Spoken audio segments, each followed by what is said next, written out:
Johnson, lazima tumalizane. Sasa leo naomba utimize ahadi yako. Halafu tutamsaidia Messi apate dhamana. Nani?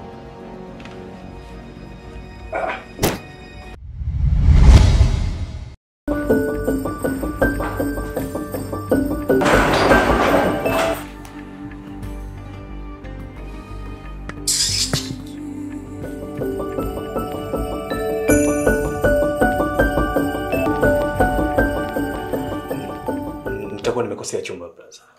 Nisamehe bure. Wewe unakuta watu wametulia na mpenzi au unamjua wewe? Atakuwa amekishachelewa. Maana Messi atakuwa ameshakuwa kwenye mikono yangu.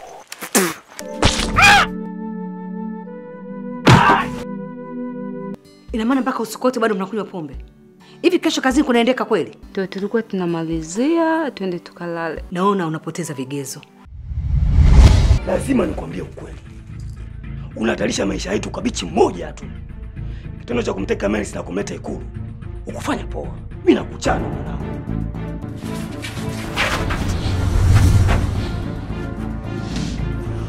Mimi ni mrejesho mkuu. Na wasipendi tabia ya kifaranga kunipanda kichwani. Chunga kauli zako. Vinginevyo nitakata shingo yako.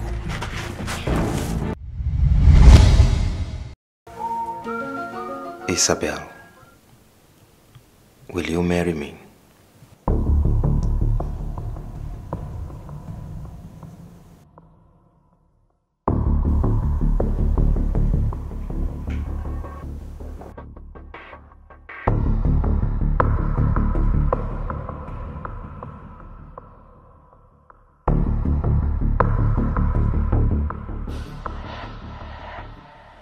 Hapo hakuna kupoteza muda na hakuna njia nyingine zaidi ya kumuua. Kumuua?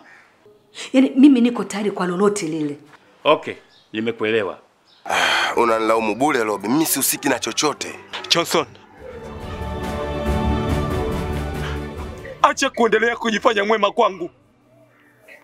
Nafahamu kila kitu kilichoendelea. Kwa sababu ya uroho na tamaa ulizokuwa nazo, umekubali kuvunja urafiki wetu kwa ajili ya kumtoa mpenzi wako matatizoni. Robi, ni kweli tulikuwa wote chumbani, lakini hakujatokea chochote. Kama kusingeendelea chochote, Nandi asingekubali kulala na SP Mwasota tena mpaka asubuhi. Gaje mbona usikiki? Tulia.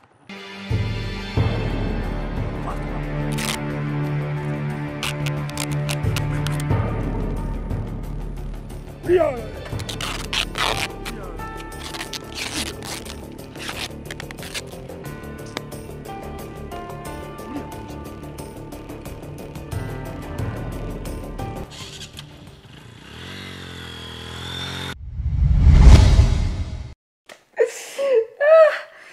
I'm so happy.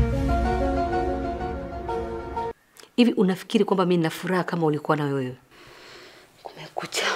Nishakueleza kwamba Elvis sio mwanaume sahihi kwako. Kwani unataka kunielewa? Kuna muda mama inabidi niwe crazy in love. Ili hata mambo yangu mengine hawezi kwenda. Kweli wewe ni crazy in love.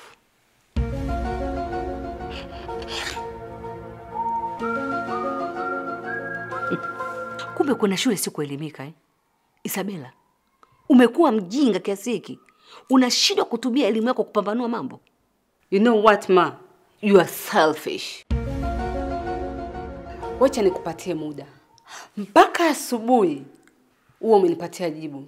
Ni nyumba gani Elvis atapeleka pesa yangu?